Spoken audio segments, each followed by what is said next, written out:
정말 긴박한 순간이었고 국회의원이라면 당연히 와서 표결해야 할 상황입니다. 국민의힘 의원들이 본회의장 바로 옆에 있는 원내대표실에 10명 이상의 의원이 있었던 것으로 알고 있습니다. 그럼에도 불구하고 표결하려 하지 않았기 때문에 뭔가 표결을 방해하려는 행위는 있었다고 생각합니다. 네, 좀 더 깊이, 더 자세히 들어보는 더 인터뷰 시작하겠습니다. 오늘은 민주당 3대 특위 중에서 사법개혁특별위원회 위원장 맡고 있는 백혜련 의원과 이야기 나눠보겠습니다. 어서 오십시오. 네, 안녕하세요. 예, 일단 앞에 영상도 나왔는데 사법개혁 관련 질문 드리기 전에 어제 특검의 일종의 피해자로 참고인 조사를 받으셨죠. 네. 예, 특검이 보니까 내란 특검 수사 이걸 중점적으로 12월 3일 밤 이걸 들여다보고 있구나. 어떤 부분이던가요? 일단 총체적으로 그날을 완전 재구성하고 있다는 느낌이었습니다. 예. 세세하게 지금 뭐 타임라인별로 지금 어떤 일들이 벌어졌는지, 본회의장에서 어떤 일이 벌어졌는지, 그리고 집결할 때 어떤 일이 벌어졌는지 이것들을 재구성하고 있었고요. 예. 제가 가지고 있는 한도 내에서 상세하게 진술드리고 왔습니다. 제가 물어보니까 국민의힘 의원님들이 한 4시간 정도 조사받으셨다는데 저는 어제 거의 6시간 아, 그래요? 조사받았습니다. 예. 네. 그 국민의힘 의원들이 그러면 당시 계엄안 해제에 방해를 했다라고 판단을 하십니까? 저는 그렇게 생각합니다. 왜 예. 그러냐면은 1차적으로 지금 뭐 추경호 대표가 그 당사에서 또 국회 그다음에 또 당사 또 국회 뭐 이렇게 계속 의총 장소를 변경하는 과정이 있었잖아요. 예. 그것만이 아니라 그 당시에 지금 추경호 대표하고 한동훈 대표하고 계속 간에 불일치가 있었단 말이죠. 한동훈 대표는 자기가 직접 그 의원방에 카톡은 못 올리지만 자기가 아는 의원들을 통해서 계속 국회 본회의장에 직결해달라고 호소하고 있는 상황이었어요. 예. 그런데 추경호 대표는 전혀 그런 활동을 하지 않았습니다. 그리고 어제 제가 조사받다 보니까 저도 제 핸드폰에 그 문자가 남아있는지 몰랐는데 보니까 그 당시에 우리 당의 박찬대 원내대표는 본회의장으로 입장해달라는 문자를 3번이나 보냈어요. 아, 예. 네. 그런데 추경호 대표는 전혀 그런 걸 하지 않았다는 것이죠.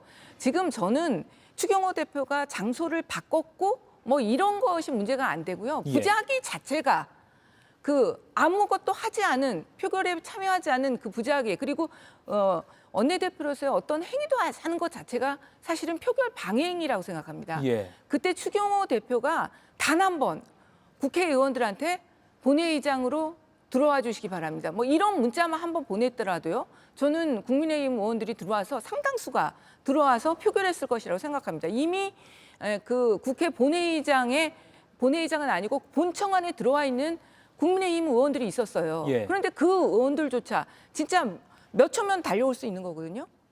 투표하라고 하지 않았거든요. 예. 그리고 당시 추경호 전 원내대표가 뭐 국무총리나 대통령이나 또는 정무수석과 통화한 내역도 나왔고 또 오늘 지금 내란 특검 조사를 받고 있는 한 전 총리도 그때 당시에 통화 내역이 여기저기 있었다라고 해서 뭔가 전화로 지시를 받고 움직인 거 아니야라는 국민들의 의혹도 있거든요. 어떻게 보십니까? 네, 그러니까 처음에는 사실 윤석열 대통령하고 통화한 것만 나왔지 홍초로 정무수석 그리고 한덕수 국무총리하고 통화한 거는 사실 나오지를 않았잖아요. 예. 이번에 내란 특검 과정에서 그게 밝혀졌는데 한덕수 국무총리하고는 무려 7분간이나 통화를 했단 말이죠. 예. 그래서 저는 이게 무슨 생각이 드냐면 사실 기무사 우리 개헌 문건 알잖아요. 예. 박근혜 대통령 시절에 그 개헌 문건과 거의 동일한 형태로 이번에 사실 개헌이 이루어졌습니다. 보면은 포고령도 그 전공이 처단한다. 부분, 네, 그 부분은 이제 이번 그 당시의 상황에서 새롭게 들어간 부분이고요. 나머지 부분은 거의 다 그 개헌 문건에 있는 포고령 내용이에요. 예. 그러면 그게 어떤 기본 포맷이 됐다 이렇게 보이는데 그 문건에 보면 어떤 부분이 나오냐면 계엄 해제 의결을 방해하기 위해서 먼저 야당 정치인들은 뭐 현행범으로 체포를 하고 예. 이런 것들이 나오고요. 그다음에 여당 정치인들에 대해서는 어떻게 하냐. 먼저 계엄 표결에 들어가지 말게 하는 거. 그리고 또 하나가 뭐냐면 빨리 계엄의 정당성을 말하고 계엄을 할 수밖에 없는 사정을 말하고 계엄하더라도 빨리 해제하겠다. 이런 의사표현을 하면서 그거를 못하게 하는 그 구절이 있어요. 실제로는 네. 빨리 해지하겠다라고 말은 하면서 실제 그런 의지는 보이지 않고. 근데 그 문건에는 그렇게 하면서 설득한다. 여당 의원들을 설득한다. 그러니까 계엄 해제 의결에 표결하지 않도록 빨리 계엄하더라도 금방 해제할 거니까 이번 표결에는 참여하지 마십시오. 이런 식으로 그렇게 설득한다는 표현이 있는 구절이 있거든요. 예. 그래서 저는 그런 식으로 이루어졌지 않을까 이런 의심이 상당히 들었습니다. 그때 박근혜 전 대통령 당시 저희 JTBC 보도했는데 그 계엄령 문건이 곧 가이드라인이 됐을 수 있다 이렇게 보시는 거군요. 네. 알겠습니다. 지금 한 전 총리 조사를 받고 있는데 또 검찰 출신이시고 법조인이시니까 구속영장 청구는 임박했다고 보시나요? 네, 구속영장은 아마 될 것이다. 거의 뭐 99% 저는 청구하리라고 생각합니다. 예, 발부 가능성도 발부 가능성에 대해서는 예. 조금은 그 이상민 장관하고는 조금 증거 부분에서 예. 물증이 이게 그 확실하게 그 문건이 나왔었잖아요. 예. 이상민 같은 경우는. 그런데 이 한덕수 같은 경우는 이제 진술 이주고 그 CCTV라는 증거가 있지만 그 부분에 있어서 약간 증거 인멸 부분에서 조금 더 이상민보다는 약한 부분이 있어서 걱정은 됩니다. 예. 다만 이제 예를 들어 뭐 아까 저 이슈 토크에서도 방조냐 뭐 적극 가담이냐 방조 정도의 정황으로도 영장 발부 가능성은 그렇죠. 사실은 예. 이상민하고 한덕수하고 비교해 봤을 때 예. 한덕수의 재질이 더 불량합니다. 왜냐하면 더 책임이 크죠. 예. 국무총리라는 이치에 있기 때문에 국정 2인자니까. 그렇죠. 국정 2인자이기 때문에 정말로 그것을 막아야 될. 그리고 국무회의에서 한덕수 총리가 진짜 국무회의의 그 모습을 갖춰지지 않았다면 정말로 불법적인 그런 계엄이 되는 상황 아닙니다. 예. 아닙니까? 그런데 그것을 갖춰준 역할을 한 거거든요. 그래서 어떻게 보면 재질로 본다면 훨씬 더 불량합니다. 그리고 사실 저도 요번에 한덕수 특검 그 과정에서 예. 사후 계엄 문건에 서명했다는 사실을 알고 정말 배신감 아닌 배신감을 느꼈어요. 아, 예. 제가 내란 국조 특위 활동을 또 했지 않습니까? 예. 그때 여러 번 나와서 이 한덕수 총리가 자기는 문건 본 적도 없고 뭐 그렇게 하다 나중에 뭐 뒷주머니에 꽂혀 있었다. 예. 그리고 전혀 이 계엄에 대해서는 뭐 전혀 몰랐고 그때도 자기는 대통령을 말리기만 했고 순 그런 식으로 얘기를 했어요. 예. 사실은 그런데 그때는 CCTV라는 증거 자료가 없었기 때문에 저희가 그걸 입증하지 못했죠. 예. 그냥 한덕수 총리의 말만을 믿고 갈 수밖에 없었고 그게 그래서 사실은 그 헌법재판소의 탄핵 과정에서도 한덕수 총리 같은 경우는 파면되지 기각이 않는 그런 결과를 사실 어떻게 보면 가져왔거든요. 예. 근데 이번에 CCTV와 사후 계엄 문건에서 서명했다는 것을 보면 정말 이거는 그때의 답변과 지금의 모습은 예. 정말 천양지차인 거죠. 그 많은 국민들이 국회 국조 상황을 다 봤기 때문에 그때 한 전 총리가 말렸다. 아무도 뭐 찬성한 사람 없었다라고 말했던 그 내용에 대해서는 의원님처럼 많이 배신감을 느낄 것 같기도 하고요. 오늘 특검에서도 그때 헌재 판단 때와는 증거 상황이 다르다라고 말했기 때문에 네, 아주 현격하게 다릅니다. 정말 예. 그 CCTV에서 문건 다른 국무위원들 문건까지 챙겨가는 모습하며 이상민 장관하고 대화하는 모습하며 예. 특히 사후 저는 그게 지금 강조가 안 되고 있는데 사후 계엄 문건에 서명했다는 거 이거 굉장히 큰 포인트라고 생각합니다. 예, 사후 계엄 문건. 사후에라도 정당성을 확보하고자 했다. 그렇죠. 예, 그리고 또 알겠습니다. 그게 혹시나 문제될까 싶어서 본인이 폐기 지시를 한 거 아니에요. 예. 그래서 그때 국회 상황에서 한 전 총리에 대한 이미지를 갖고 있던 것에서 완전히 지금 바뀐 그런 상황입니다. 그때도 좀 거짓말한다는 느낌은 있었지만 예. 저희가 그건 입증할 수는 없었고 정말 이거 장어같이 미꾸라지처럼 빠져나가는 그런 기법으로 해서 아유 이거 좀 답답하긴 한데 어쩔 수 없나 이런 예. 생각을 했는데 이번에 보니까 그냥 확실하더라고요. 예. 그때 감정이 좀 되살아나시는 것 같습니다. 국회 국조 당시. 예. 그리고 이 얘기를 좀 여쭙겠습니다. 민주당 3대 특검 종합대응 특위위원으로 활동하고 계시니까 구치소도 다녀오셨잖아요. 윤 전 대통령의 이른바 속옷 저항, 또 체포 저항 그 상황에 대해서 CCTV나 바디캠 영상을 법사위가 자료 제출 요구하는 형식으로 해서 국민들에게 공개하고자 하는 것으로 알고 있습니다. 일단 법사위원도 하셨었으니까요. 네. 절차가 어떻게 됩니까? 일단 이제 법에 이 상임위에 관련 상임위에서 그 기관에 요청을 하면 예. 자료를 제공하게 돼 있습니다. 그래서 법사위의 의결로 이 구치소 측에 자료 제출 요구를 한다면 예.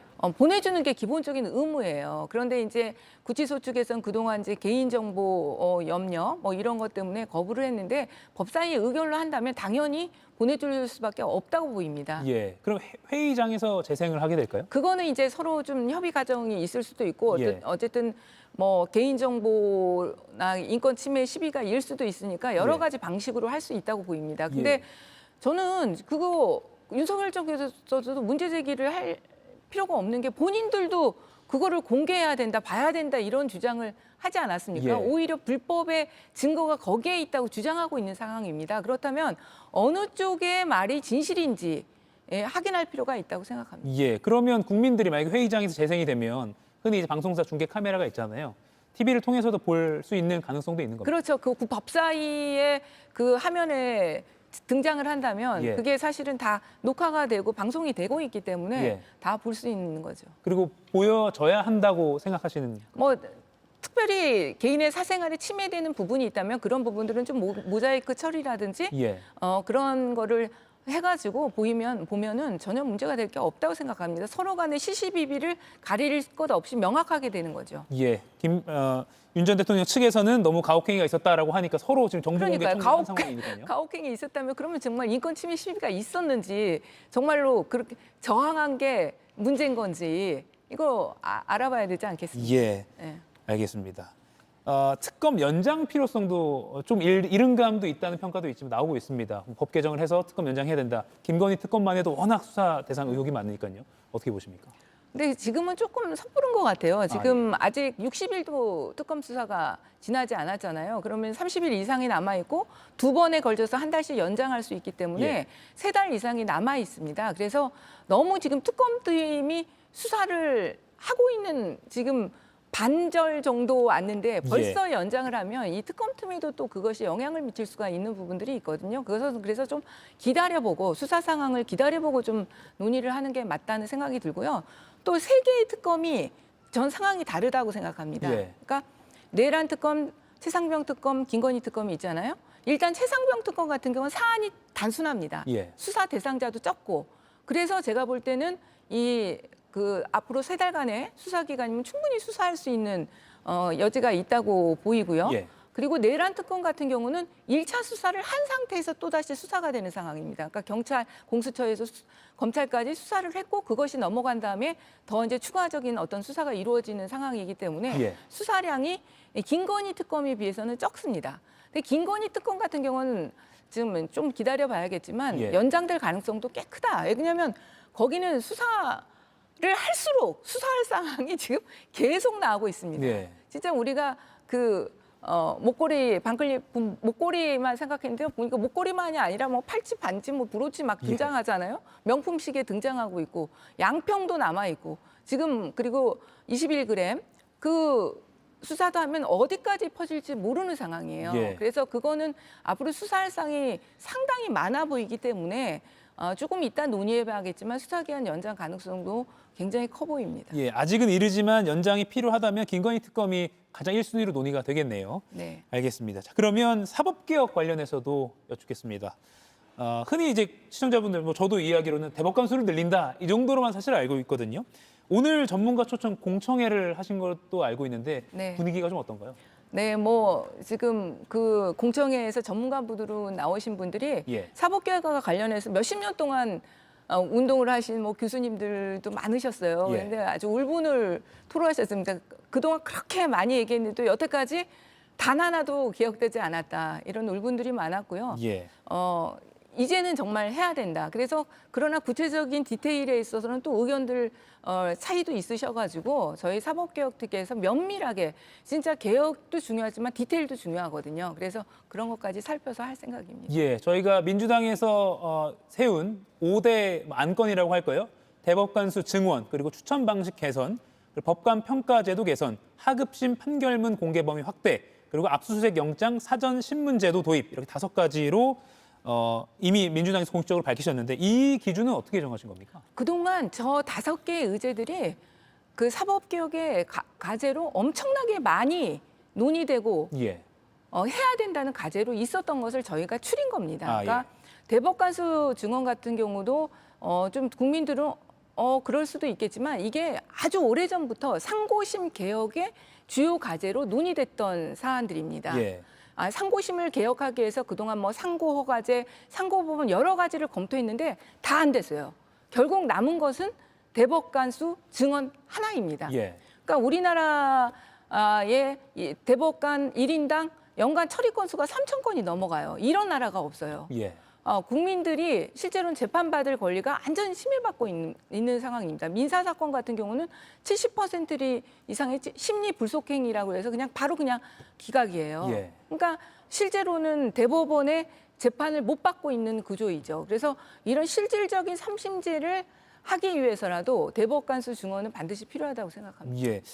흔히 뭐 언론 보도를 통해서 뭐 100명까지 증언한다 이런 보도도 많이 나왔었는데 30명으로 민주당 안이 정해진 아니요, 건가요? 그건 정해진 것은 아니고요. 예. 그러니까 법안도 100명 증언안을 내시는 의원님도 있었고요. 아, 예. 네, 근데 그거는 논의가 그렇게 그 안을 기준으로 된 적은 없습니다. 그래서 여러 안을 가지고 논의를 했고 1차적으로는 지난번에 법사위 소위에서 30명 증언안, 그러니까 지금 14명에서 16명을 더 증언하는 안을 의결을 해놓은 상태예요. 그래서 예. 일단 법사위 소위의 그 의결을 저희가 존중을 해서 그것을 기본으로 이제 증언 규모를 더 확실하게 결정을 하려고 합니다. 네, 물론 논의는 다 오픈되어 있지만 30명이 그나마 가능성은 제일 네, 가능성이 아무래도 크겠죠. 자. 그게 1차적으로 논의가 됐고 여러 가지 우리나라의 지금의 사법제도 시스템이나 그런 것으로 봤을 때 예. 대법관수 16명을 더 증언하는 그 그렇게까지 무리하지는 않다고 보이기 때문에 예.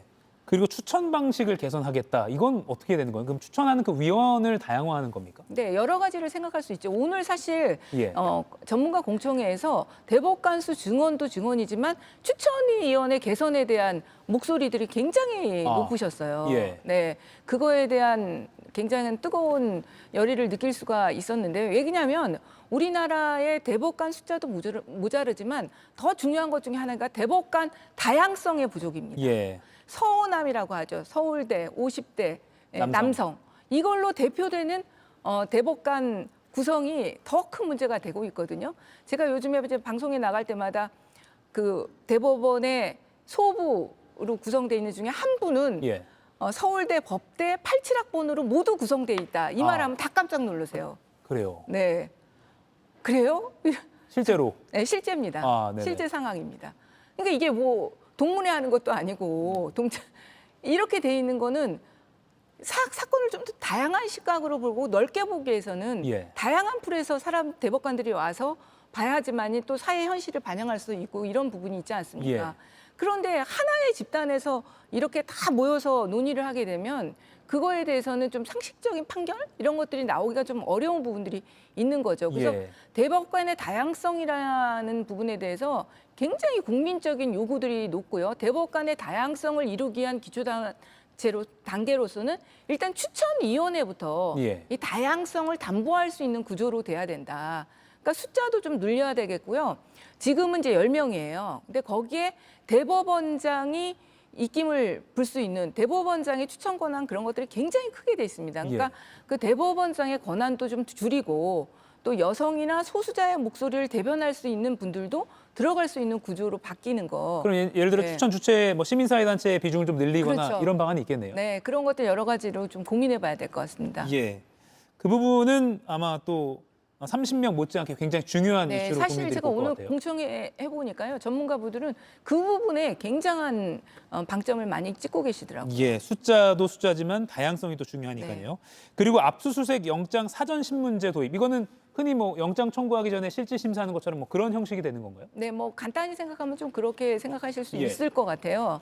사실 우리나라 압수수색 영장 발부율이 뭐 99%다 이런 얘기가 있지 않습니까? 예. 그러니까 딱 영장 넣으면 그냥 발부되는 구조. 이게 그러니까 인권 침해 시비도 많고, 근데 법원으로서도 그러니까 특별한 거 없이 이거 그냥 영장 서만 보고 발부를 해야 되니까 예. 그런 한계가 많습니다. 판단하는 입장에서도 네, 예. 판단하는 입장에서도 그래서 압수수색 영장 사전 신문제를 통해서 좀 실질적인 압수수색 영장이 발부될 수 있는 조치들이 취해질 수도 있는 부분들이 있기 때문에 좀 예. 무작위적인 그냥 압수수색 영장 발부를 좀 낮추고 국민들의 인권을 보장하는 차원에서 압수수색 영장 사전 신문제 도입을 검토하고 있습니다. 예를 들어 반론을 제기하는 쪽에서는 수사의 기밀성이라는 게 있는데 네. 그럼 사전 신문을 하면 다 증거 없애는 거 아니야? 라고도 할 수 있잖아요. 네, 그래서 지금 수사기관에서 그 부분에 대해서는 문제 제기가 사실 있습니다. 예. 있기 때문에 여러 가지 조금 그 수사의 밀행성, 보안의 문제를 해치지 않는 선에서 이것이 진행될 수 있도록 하는 이제 법안을 검토하는 거죠. 그러니까 예. 이게 뭐 참고인을 법안이 보면 이제 뭐 여러 가지가 있는데 일단 수사기관을 불러서 이제 신문하는 그런 것도 있을 수 있고 예. 참고인을 부르는 것도 있을 수 있고 그래서 그런 것들을 조금 적절히 조정을 해서 수사의 어떤 밀행성을 해치지 않는 보안을 해치지 않는 선에서 도입할 필요가 있다고 보입니다. 예. 그런데 이런 게 이제 대통령이 대법관 임명권이 있으니 너무 지나치게 독립성이 좀 저해되는 거 아니야? 라는 우려가 있을 수 있거든요. 아니 그거는 이제 왜 그 얘기가 나온 예. 거냐면요. 그러니까 한마디로 이재명 대통령 시간에 그 16명을 다 임명을 하게 되면 그런 문제가 발생하는 거 아니야 이런 문제 제기가 있습니다. 그래서 저희가 그 부분은 고민을 하고 있습니다. 실제로 하나의 그 한 대통령 시절에 너무 많은 대법관이 다 임명되게 되면 그런 부분들이 또 이제 정권이 만약 바뀌었을 때 또 네. 다른 대통령이 또 그러면 그거 문제가 될 수 있기 때문에 그 부분에 그러니까 독립성을 해치지 않는 방안들을 예. 고민하고 있습니다. 예를 들어 네. 증언 숫자가 정해지면 몇 명은 이번 정권, 몇 네, 명은 다음 그런 정권. 뭐 방안들을 예. 고민할 수 있는 거죠. 예. 네. 추석 전까지 개혁을 완수하겠다. 여기에 이제 언론개혁, 검찰개혁, 사법개혁 포함인 걸로 알고 있는데 그렇다면 방금 이제 말씀해 주신 그런 내용들이 일단 9월 초에는 나온다고 봐야 됩니까? 지금 저희가 오늘 이제 전문가 공청회를 했고요. 예. 그다음에 다음 주에는 이제 국민 경청대회를 합니다. 그래서 예. 더 다양한 국민들의 목소리를 직접적으로 듣는 시간을 가질 거고요. 그 경청대회가 끝나면 실질적으로 저희 사법개혁특위위원들끼리 심도 있는 논의를 통해서 예.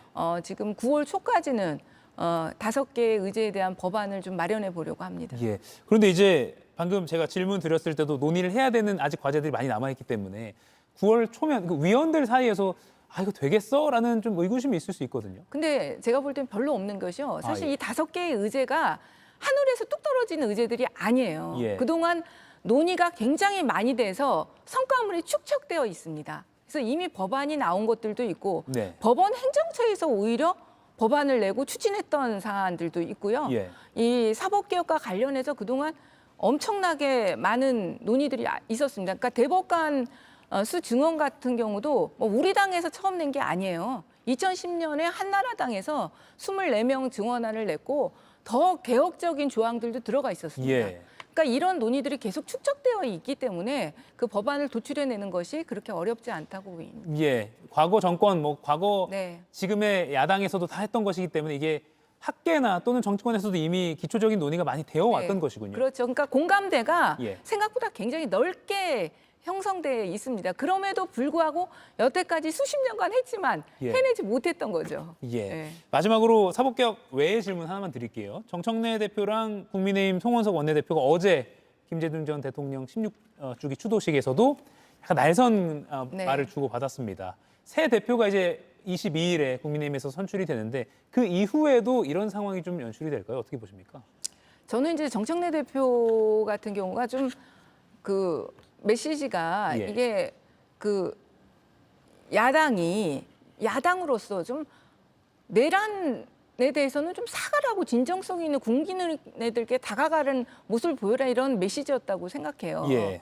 그런데 그것을 한 번이라도 지금 보면 국민의힘이 진정으로 국민들 앞에서 우리가 잘못했습니다. 그리고 그 잘못한 세력과 끊겠습니다. 이런 적이 있나요? 실제로는 지금 전당대회를 보면 저는 정말 더 답답한 마음이 듭니다.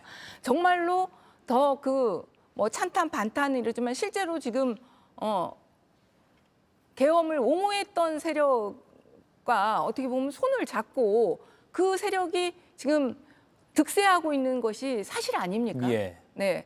그래서 정말 이런 사람들과는 참 함께 가기가 쉽지는 않을 텐데 그래서 예. 저도 걱정입니다. 그 만남의 분위기는 오히려 국민의힘의 손에 달려 있다라고도 볼 수 있겠네요. 네, 좀 당 대표가 정말 바른 정치를 최소한 국민들을 바라보고 갈 수 있는 정치를 할 수 있는 분이 좀 됐으면 좋겠어요. 예, 여기까지 듣겠습니다. 네. 백혜련 민주당 의원이었습니다. 고맙습니다. 네, 감사합니다. 이가역 라이브를 시청해 주셔서 고맙습니다. 이가역 라이브는 평일 오후 5시 TV와 유튜브로 실시간으로도 함께 하실 수 있습니다.